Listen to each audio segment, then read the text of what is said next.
ஆனால் முத்த காட்சின்னு கண்டிப்பாக இன்ஃபார்ம் பண்ணியிருப்பாரு. அதை நேரில் வாங்க உங்ககிட்ட ஒரு விஷயம் டிஸ்கஸ் பண்ணணும்னு சொன்னார். ஸோ படத்தெல்லாம் முடிச்சுட்டு அப்புறம் கடைசியில் இந்த மாதிரி ஒன்று இருக்குன்னு நான் செம்ம ஷாக்கு, என்னையா கேட்குறீங்க இந்த ஒரு இது. And then actually we had a lot of நான் அரவிந்த் சார் கிட்ட சொன்னேன் கண்டிப்பாக முடியாது. Then he told trust me, எதுவுமே தப்பாக தெரியாது, இந்த சீட் ஷாட் தான் தப்பாக தெரியாது, உங்களுக்கு எங்கேயாச்சும் தப்பாக இருந்துச்சு அந்த மாதிரினா நான் ரெஸ்பான்சிபிலிட்டி எடுத்துக்கிறேன்னு சொன்னார். இப்போ வரைக்கும் எங்கள் வீட்டில் பார்க்கல. ஸோ வீட்டில் பார்த்து என்ன சொன்னேன்னா ஃபஸ்ட்டு கால் அரவிந்த் சாருக்கு தான் பண்ண போகிறேன். அரவிந்த் சார்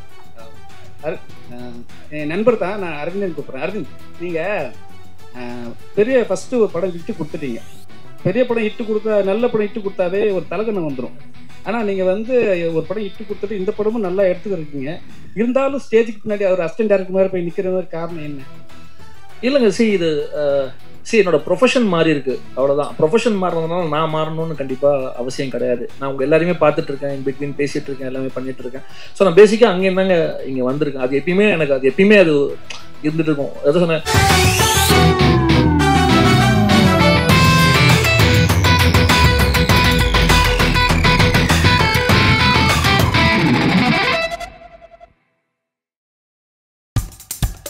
இப்போ நம்ம என்டர்டெயின்மெண்ட் ஆக போகுது பிளஸ். என்னது 5+ OTTs, 800+ blockbuster movies, அதுவும் 1+, 2+, 3+ multi+ languagesலயா? Exclusive movies, brand new web series, இன்ட்ரெஸ்டிங்கான ஷார்ட் மூவிஸ். வாவ், இதுல இவ்ளோ பிளஸ் இருக்கா? இதுல இருக்க ஒரே ஒரு மைனஸ், அதுவும் நமக்கு பிளஸ் தான். மத்த எல்லா OTT-யை விட மைனஸ் பிரைஸ் இல்ல, அதுவும் ஒரு நாளுக்கு ₹1 தான். OTT Plus டவுன்லோட் பண்ணி நான் என் சந்தோஷத்தை பிளஸ் ஆக்கிட்டேன். அப்ப நீங்க OTT Plus, இது ஆல் இன் ஒன் ஆப். உடனே டவுன்லோட் பண்ணுங்க. OTT Plus, இதுல எல்லாமே பிளஸ்.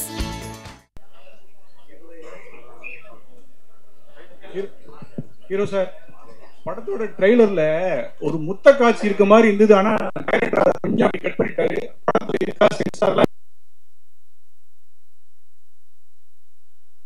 இல்ல, அது நீங்க எது ட்ரெய்லர்ல பாக்குறீங்களோ அது படத்துல இருக்கும். இருக்குன்னு சொல்லிட்டாரு, அவ்வளவுதான். மீனாட்சினா சொல்லுங்க, அந்த காட்சி இருக்கா இல்லையா? காட்சி இருக்கும்ண்ணா, கிளிம்ஸ்லேயே இருந்துச்சுல்ல, அது படத்துல இருக்கும். ஏறு சார், நீங்கள் வந்து அரவிந்த் சார் வந்து உங்கள்கிட்ட கதை சொல்லும் போது சொல்லியிருப்பார் ஆக்ஷன் சீன்ஸ்லாம் இருக்குன்னு. நீங்கள் ஸ்டேஜில் சொன்னீங்க, இருந்தாலும் எங்களுக்கு கொஞ்சம் புரிதலுக்காக கேட்குறேன்.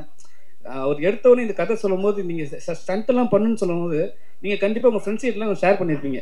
இந்த ஆள்னடா நம்மளை வந்து ஸ்டண்ட்லாம் பண்ண சொல்கிறாருன்ட்டு சொல்லியிருக்கீங்களா இல்லையா? இல்லை என்னன்னா அப்போ என்ன நினச்சிங்க, உங்கள் ஃப்ரெண்ட்ஸ் என்ன சொன்னாங்க? நான் ஃப்ரெண்ட்ஸ் கிட்ட அவ்வளோ பேசல நான், ஏன்னா அது சரியா இருக்காதுல்ல மற்றவங்க கிட்ட கதையை பற்றி சொன்னா. வீட்டில் போய் சொன்னேன், வீட்லேயும் ஒரு மாதிரி பார்த்தாங்க, ஸ்டண்ட் நீ பண்ண போற அப்படியான்னு கேட்டாங்க. பட் அவர் வச்ச நம்பிக்கை தான் நான் மோஸ்டா. அது வந்து எனக்கு தெரிஞ்ச ஒரு விஷயம், நம்ம ரொம்ப ப்ராக்டிஸ் பண்ணி டெடிகேட்டடாக இருந்தால் கண்டிப்பாக நல்லா அவுட்புட் வருங்கிற நம்பிக்கை எனக்கு இருந்தது. நல்லா வந்திருக்குன்னு நம்புறேன், அவ்வளோதான். ஆனால் கண்டிப்பாக கேட்டாங்கண்ணா, நானே என்கிட்ட கேட்கும் போது மற்றவங்க கேட்க மாட்டாங்களா? ஹீரோயின் மேம், டைரக்டர் அடுத்தடுத்து அவரோட படங்களை அவங்க நடிக்க வைக்கிறாரு, என்ன விஷயம்? அப்படியா? டைரக்டருக்கு ரொம்ப நன்றி, என் மேலே வச்சிருக்கிற நம்பிக்கை தான் நினைக்கிறேன்.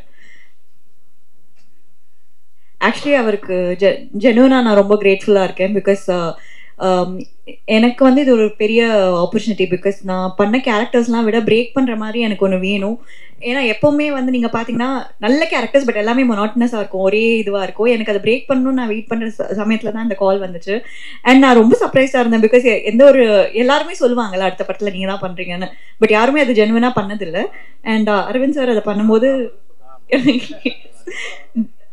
ஒரு செகண்ட் அவர்கிட்டே கொடுத்துரு. நீங்க இன்னும் குரலுக்கு அதெல்லாம் நடக்கிறது தெரியும். சரி, ரொம்ப சிம்பிள். நிறைய பேர் வந்து இந்த ஸ்க்ரீன் ஸ்பேஸ் ரொம்ப கம்மியாக இருக்கும்போது அது என்னவா இருந்தாலும் அவங்க நடிக்கிறதுக்கு வந்து ஒரு ஹெசிடேஷன் இருக்கும். பட் ஸ்மிருதி கிட்ட வந்து அது இல்லை. மொரோவர் வந்து அவங்க நல்ல பெர்ஃபார்மரு. இந்த கதைக்கு ஏன் அவங்களை நான் சூஸ் பண்ணேன்னா, அவங்க இதுக்கு முன்னாடி இந்த ரோல் பண்ணுறதுல வந்து மட்டும்தான். இந்த கதையை பொறுத்த வரைக்கும் பேக் டு பேக் படம் இல்லை, 2 படம் தான் பண்ணியிருக்கேன்.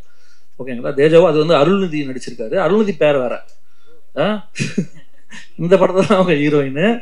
ஸோ இதுதான். அரவிந்த் சார் என்ன சார் மிரட்டுறீங்களா? அதாவது மிரட்டலங்க, எக்ஸ்பிளைன் பண்ணுறேன். ஸோ அதுதான். ஸோ சார் தான் சொன்னேன், அவங்க இது நீங்கள் கண்டிப்பாக பார்த்துட்டு சொல்லுவீங்க. அவங்க டோட்டலாக வந்து ஒரு ரெஃப்ரெஷிங்காக இருக்கும் இந்த படத்தில். சார் ஹீரோயின் உங்களுக்கு அரவிந்த் சார் வந்து 2 இயர்ஸ்க்கு அப்புறம் வந்து கதை சொல்லியிருக்காரு, சரிங்களா? அப்போ அவர் சொன்ன உடனே கால் பண்ண உடனே உங்களுக்கு சந்தோஷமா இருந்திருக்கும். ஆனால் முத்த காட்சின்னு கண்டிப்பாக இன்ஃபார்ம் பண்ணியிருப்பாரு. அதை நேரில் வாங்க உங்ககிட்ட ஒரு விஷயம் டிஸ்கஸ் பண்ணணும்னு சொன்னார். ஸோ படத்தெல்லாம் முடிச்சுட்டு அப்புறம் கடைசியில் இந்த மாதிரி ஒன்று இருக்குன்னு நான் செம்ம ஷாக்கு, என்னையா கேட்குறீங்க இந்த ஒரு இது. And then actually we had a lot of, நான் அரவிந்த் சார் கிட்ட சொன்னேன் கண்டிப்பாக முடியாது. Then he told trust me, எதுவுமே தப்பாக தெரியாது, இந்த சீட் ஷாட் தான் தப்பாக தெரியாது, உங்களுக்கு எங்கேயாச்சும் தப்பாக இருந்துச்சு அந்த மாதிரினா நான் ரெஸ்பான்சிபிலிட்டி எடுத்துக்கிறேன்னு சொன்னார். இப்போ வரைக்கும் எங்கள் வீட்டில் பார்க்கல. ஸோ வீட்டில் பார்த்து என்ன சொன்னேன்னா ஃபர்ஸ்ட் கால் அரவிந்த் சாருக்கு தான் பண்ண போகிறேன். அரவிந்த் சார், என் நண்பர் தான், நான் அரவிந்தன் கூப்பிட்றேன். அரவிந்த், நீங்கள் பெரிய ஃபஸ்ட்டு ஒரு படம் இட்டு கொடுத்துட்டீங்க. பெரிய படம் இட்டு கொடுத்தா, நல்ல படம் இட்டு கொடுத்தாவே ஒரு தலகணம் வந்துடும். ஆனால் நீங்கள் வந்து ஒரு படம் இட்டு கொடுத்துட்டு இந்த படமும் நல்லா எடுத்துக்கிருக்கீங்க. இருந்தாலும் ஸ்டேஜுக்கு பின்னாடி அவர் அசிஸ்டன்ட் டைரக்டர் மாதிரி போய் நிற்கிற மாதிரி காரணம் என்ன? இல்லைங்க, இது என்னோட ப்ரொஃபஷன் மாறி இருக்கு, அவ்வளோதான். ப்ரொஃபஷன் மாறினதுனால நான் மாறணும்னு கண்டிப்பாக அவசியம் கிடையாது. நான் உங்கள் எல்லாருமே பார்த்துட்டு இருக்கேன், இன் பிட்வீன் பேசிகிட்டு இருக்கேன், எல்லாமே பண்ணிட்டு இருக்கேன். ஸோ நான் பேசிக்காக அங்கே இருந்தாங்க இங்கே வந்திருக்கேன். அது எப்பயுமே எனக்கு அது இருந்துட்டு இருக்கும். எதை சொன்னேன், எத்தனை பொங்கலுக்கு வந்து நான் வந்து ஒரு ப்ரெஷ் ஷோ பார்த்துருப்பேன். இன்னைக்கு ஏன் ஒரு பொங்கலுக்கு என் படம் வருதுன்றது எனக்கு பெரிய ட்ரீம். ஏன்னா ஒரு ஃபெஸ்டிவல் ரிலீஸ் வந்து ட்ரீமு, ப்ரொவைடட் நம்ம எத்தனை படம் இங்கே உட்காந்து பார்த்துருப்போம், கூட பயணிச்சிருப்பேன். அப்படின்னும் போது நமக்கு என்னென்னாலும் ஒரு பதட்டம் இருக்கும்ல, ஐயோ இது கரெக்டாக நடந்துடணும் அப்படின்னு சொல்லிட்டு. ஸோ அதனால தான், மற்றபடி நான் தான் சொன்னேன் இப்படியே தான் இருப்பேன். இன்னொரு 10 படங்கள் போனாலும் இப்படி தான் இருப்பேன். கீதா மேம், இன்னைக்கு ஒட்டுமொத்த தமிழ் சினிமாவை உங்களை அம்மாவா குத்தகைக்கு எடுத்திருக்கு. அதை பற்றி சொல்லுங்க.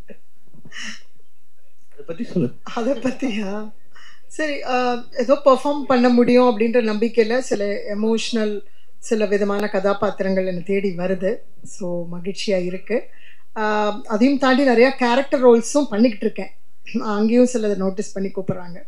ஸோ அதனால் கொஞ்சம் அந்த அம்மா அப்படிங்கிறதுலேருந்து ட்ராவல் பண்ணி ஐ திங்க் கேரக்டர் ரோல்ஸாகவும் நிற்பேன்னு நினைக்கிறேன் போக போக. ஸோ இதுலேயும் ஒரு அம்மா தான் பண்ணியிருக்கேன், ஆனால் கொஞ்சம் வித்தியாசமான அம்மா. ஹீரோக்கு ஒரு கேள்வி. கிருஷ்ணதாஸ், உங்க தாத்தா வந்து ஒரு டிஜிபியா இருந்தவர். அவர் ஆசைப்பட்டதே வந்து அவரோட மகள்ங்க வந்து யாருன்னா ஒரு போலீஸ் டிபார்ட்மெண்ட்ல இருக்கணும்னு ஆசைப்பட்டார். பட் உங்க மதர் வந்து நடிக்க போயிட்டாங்க. அதுக்கப்புறம் நீங்களும் நடிக்க வந்துட்டீங்க. உங்களுக்கு என்னைக்காவது இந்த போலீஸ் ஆகணும் அப்படின்னு ஒரு ஆசை இருந்திருக்கா? படிப்பு ஏறல சார் பெருசா. நான் நினைச்சாலுமே அதுவும் ஒத்துழைக்கணும் சார். பட் நான் கண்டிப்பா நினைச்சிருக்கேன் சார் ஆகணும்னு. அட்லீஸ்ட் ஆமா, இந்த படத்துல வந்து கிட்டத்தட்ட அந்த மாதிரி தான் நடிச்சிருக்கேன். ஸோ கொஞ்சம் பெருமையா இருந்தது. But at the same time தப்பா எதுவுமே பண்ணிடக்கூடாதுங்கிற ஒரு பயம் இருந்தது சார். பட் கண்டிப்பா ஒரு சின்ன ஒரு சந்தோஷம் இருந்தது சார். ஏன்னா அவர் இருந்தது வந்து எம்ஜிஆரோட பீரியட்ல ஒரு டிஜிபியா இருந்து ஹி வாஸ் மோஸ்ட் பவர்ஃபுல். இந்தியாவில் சொல்ல போனா பெஸ்ட் ஐபிஎஸ் ஆஃபீஸர்ஸ்ல, ரெனோன் ஐபிஎஸ் ஆஃபீஸர்ஸ்ல வந்து இவரோட பேர் இருந்துச்சு. அதனால அப்படி ஒரு ஆசை இல்லையான்றது தான் என்னோட கேள்வியா இருக்கு. இல்ல, ஆசை இருந்தது சார். தாண்டி திறமையும் ஒரு தேவையில்லை சார் அது பண்றதுக்கு. ஸோ ஆசை இருந்தது. அது வந்து இந்த மாதிரி இடங்களை தான் அது பூர்த்தி பண்ண முடியும் சார். தேங்க்யூ. ராஜ், உங்களோட நிஜ கேரக்டர் தான் அந்த படத்துல கேரக்டரா? என்ன சார் இதுக்கு என்ன சார் பதில் சொல்ல முடியும்? இது படம், இது ஒரு கேரக்டர், அவ்வளவுதான் சார். ஏற்கனவே இந்த மாதிரி ஒரு சாயல் 100ல மாதிரி பண்ணியிருக்கேன். ஆனால் இது இன்னும் கொஞ்சம் டிஃப்ரெண்ட். ஏன்னா இந்த படத்தில் எல்லா கேரக்டரோட பெர்ஸ்பெக்டிவ்ல வேற மாதிரி இருக்கும். அண்ட் இதில் நிறைய கிரே ஷேட்ஸ், பாசிட்டிவ்ஸ், நெகட்டிவ்ஸ் இருக்குது. கொஞ்சம் சேலஞ்சிங்காக இருந்தது. இது ஒரு genre shifting film. So romantic த்ரில்லர்னு சொல்லலாம். ஸோ ஆமாம், கண்டிப்பாக நீங்கள் கேட்ட பதிலுக்கு கண்டிப்பாக இல்லை சார், அந்த மாதிரி. ராஜ், நீங்க தொடர்ந்து இதே மாதிரி ஒரு கேரக்டர் வரையா பண்ணிருக்கீங்க. அஜித் சார் கூட அதே மாதிரி தான் தம்பியா பண்ணிருக்கீங்க. இப்போ அஜித் சார் படமும் ரிலீஸ் ஆகல, அதே டைம்ல உங்க படமும் ரிலீஸ் ஆகுது. ஸோ இது இப்போ எப்படி பாக்குறீங்க அதை? சார், நான் தொடர்ந்து இந்த மாதிரி பண்ணிட்டு இருக்கேன். ஆனால் ஒரு லாஸ்ட் 1 year 1.5 years வேற டிஃப்ரெண்ட் ஆப்பர்ச்சுனிட்டிஸ் வருது சார். கொஞ்சம் பாசிட்டிவ் கேரக்டர்ஸ், லீட்ஸா அந்த மாதிரிலாம் பண்ணிட்டு இருக்கேன். இதுக்கு முன்னாடி வந்துட்டு நீங்க கேட்ட மாதிரி கொஞ்சம் இன்டென்ஸா, கொஞ்சம் நெகட்டிவ், கிரே ஷேட் அந்த மாதிரி தான் நான் பண்ணிட்டு இருந்தேன். இந்த படத்துலயும் அந்த மாதிரி ஒரு கேரக்டர் தான். இது கொஞ்சம் கொஞ்சமா மாறதுல ஒரு சின்ன சந்தோஷம் இருக்கு. அண்ட் சார் படத்துல நான் எந்த கேரக்டரும் பண்ணல. சார் 2 படம் முன்னாடி தான் நான் பண்ணியிருந்தேன். ஸோ இதுல எந்த கனெக்ஷனும் இல்லை. கீதா மேம், நீங்க தொடர்ச்சியா வந்து படம் பண்றீங்க. ஆனா எல்லா படமும் சக்சஸ்ஃபுல் ஆகுது, நல்லாவும் இருக்கு. ஆனா வந்து உங்களை வந்து டோட்டலாவே வந்து மாமியார் கேரக்டர்லயே ஒரு விஷயம் காத்துன்னு இருக்காங்க. இது எப்படி பாக்குறீங்க? ஓகே, மக்கள் மனசுல பதிகிறேன். ஸோ அந்த அந்த நிறைய பேர் வந்து அவங்க வீட்டு நடுக்கூடத்தில் என்னை வச்சு பார்க்குறாங்க. இன்ஃபேக்ட் ஒரு ஸ்டார்னு ஒரு படம் வந்த பிறகு ஒரு 10 பேர் எனக்கு ஃபோட்டோஸ் அனுப்பிச்சிருக்காங்க. அவங்க சின்ன வயசில் அவங்களும் அவங்க அம்மாவும் இருந்த மாதிரி அப்படியே இருக்கீங்க. நிச்சயமாக அந்த 10 பேரும் வேறு வேறு மாதிரி தான் இருக்காங்க. எனக்கு அது ரொம்ப ஆச்சரியமாக இருந்துச்சு. ஸோ அதனால் இப்போ அவங்களில் ஒருத்தராக பார்க்குறாங்கன்ற இதுலேருந்து நான் சொன்ன மாதிரி நிறைய கேரக்டர் ரோல்ஸ், வித்தியாசமான ரோல்ஸ், வில்லத்தனமான ரோல்ஸ். இப்பயே சொன்னால் சஸ்பென்ஸ் ஃபீல் ஆகிடும். இவருடைய படத்துலேயே நல்ல த்ரில்லரில் ரொம்ப இன்ட்ரெஸ்டிங் ரோல்ஸ்லாம் பண்ணணும்னு ஆசை இருக்குது. ஐ திங்க் அது நடந்துக்கிட்டு இருக்கு ஆக்சுவலாக. அரவிந்த், தர்பக சிவா வந்து ஒரு யூனிக்கான ஒரு மியூசிக் டைரக்டரு. ஸோ எந்த ஒரு ப்ரொமோஷனுக்கு அவர் வராதுக்கு காரணம் என்ன? இல்லை, ஆக்சுவலி அவருக்கு வரக்கூடாது, அவாய்ட் பண்ணணுன்ற ஒரு இன்டென்ஷன் இல்லை. அவர் ஆக்சுவலி பயங்கர ப்ரீ ஆக்குபைடாக இருக்காரு. ஏன்னா ஒரு பக்கம் அவரோட படத்துக்கான ஸ்கிரிப்ட் இது பண்ணிட்டு டைரக்ஷனுக்கு வந்து லொகேஷன்ஸ் பார்த்துட்டு இருக்காரு. ஐ திங்க் வந்து என்டையர்லி இது ஓவர்சீஸில் எடுக்கிற படம்னு நினைக்கிறாரு. ஸோ அதுக்கான இது பண்ணிட்டு இருக்காரு. பட் அதர்வைஸ் வந்து நம்ம எப்போனா ரீச் பண்ணலாம், ரீச் பண்ணி அவர்கிட்ட பேசலாம், இது பண்ணலாம்.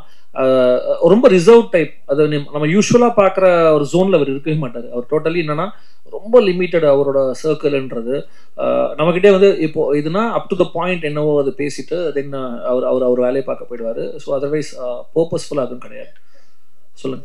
கிஷன் தாஸ் அதே தான்.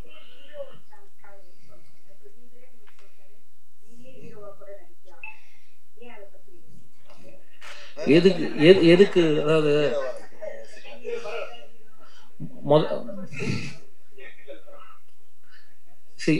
அவர் ஜெனரசிட்டி அவர் சொல்லலாம், ஓகேவா? நம்ம யாரு நமக்கு தெரியணும். அதுவும் இந்த கேரக்டர் எழுதிட்டு சும்மா அப்படியே வந்து ஓபி அடிக்கிற மாதிரி ஒரு ஹீரோலாம் நம்ம பண்ணிட்டு போகலாம். இது ரொம்ப மெனக்கடணும் பாருங்க. ஃபைட் பண்ணோம், டான்ஸ் பண்ணோம், ரொமான்ஸ் பண்ணோம். ரொமான்ஸ் பண்ணால் வீட்டில் மாட்டிப்போம். இவ்வளோ பிரச்சனை இருக்கு. ஹீரோ இங்கே தான் உட்காந்துருக்காங்க. ஸோ அதனால வந்து பண்ணலாம். அதுக்கு இதான் சொன்னேன், இன்னும் டைம் இருக்கு, இன்னும் எங்கே தானே இருக்கேன், பண்ணலாம். ராஜாயப்பா சார், அஜித் சார் கூட நடிச்ச பிறகு உப்பு குளிக்காரன் இந்த படங்கள், இந்த படங்களை பற்றி அவர்கிட்ட பேசினீங்களா? அவர் ஏதாவது உங்க டிப்ஸ் அட்வைஸ் ஏதாவது பண்ணாரோ, வாழ்த்து சொன்னார்? Definitely sir. நிறைய எப்பவுமே அவரோட பிளெஸிங்ஸ் அண்ட் விஷஸ் எனக்கு இருந்திருக்கு. நான் கடைசியா பேசினது வந்துட்டு பட்டத்தரசன் ரன் பேபி டைம்ல படம் ரீதியா நான் பேசினேன், இந்த மாதிரி இது பண்றேன் அப்படின்னு அப்ப விஷ் பண்ணாரு. அதுக்கப்புறம் சில தருணங்கள்ல நான் அப்பப்ப விஷ் பண்ணியிருக்கேன், சார் விஷ் பண்ணியிருக்காரு, அந்த மாதிரி இருந்திருக்கு. அரவிந்த் சார், உங்களுக்கு அரவிந்த் சார், இப்போ ஃபர்ஸ்ட்லாம் நீங்கள் வந்து பத்திரிக்கையாளர் அரவிந்த், சரிங்களா? அதுக்கப்புறம் வந்து தேஜாவு அரவிந்த் போட்டிருந்தீங்க. இப்போ என்னன்னா, இப்போ ஒரு டேரக்ட் பண்ணிட்டோம், படம் சக்ஸஸ் பண்ணியாச்சு. அப்படி இருந்தால் கூட ஒரு படத்தோட பேரை சொல்லி தான் நம்ம டைரக்ஷன் சொல்ல முடியணுமா? இல்லை, அப்படி கிடையாது. இப்போ என்னன்னா, இப்போ இந்த படத்தை பார்த்தீங்கன்னா ரொம்ப சின்ன படம், ஓகேங்களா? அதாவது இப்போ நம்ம இந்த டேர்ம்ஸில் பேசுகிறோம். அப்போது இந்த படத்துக்கு வந்து தயாரிப்பாளருக்கு வந்து இதை நீங்கள் வந்து மக்கள்கிட்ட எடுத்து போய் சேர்றதுக்கு ஒரு விஷயம் தேவைப்படுது. நம்மளே பார்க்குறோம், ஒரு படத்துக்கு வந்து 300 படங்கள் வருது.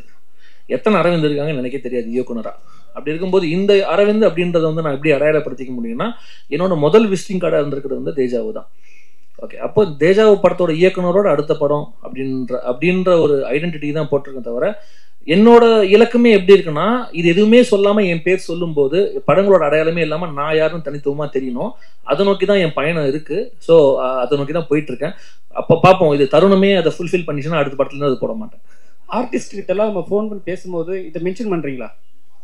இல்லை, இது எப்படின்னா, நம்ம இப்போ இன்ட்ரோடியூஸ் பண்ணுறோம்ல. இப்போ உதாரணத்துக்கு நான் பத்திரிகையாளராக இருந்திருக்கேன். அப்போ பத்திரிகையாளராக இருக்கும்போது ஒரு பிஆர்ஓ கிட்டயோ ஒரு இன்டர்வியூக்கோ நம்ம ஆர்டிஸ்ட் பேசும்போது எந்த மீடியாலேருந்து நம்ம பேசுகிறோன்றது நம்மளை அறிமுகப்படுத்திக்கிற மாதிரி, நான் இயக்குனர் அரவிந்த் அப்படின்னா வந்து அவங்க யோசிப்பாங்க டக்குன்னு. நான் தேஜாவு படம் இயக்குனர் அரவிந்த் அப்படின்னா ஓகே இவருன்றது பேசுறதுனால.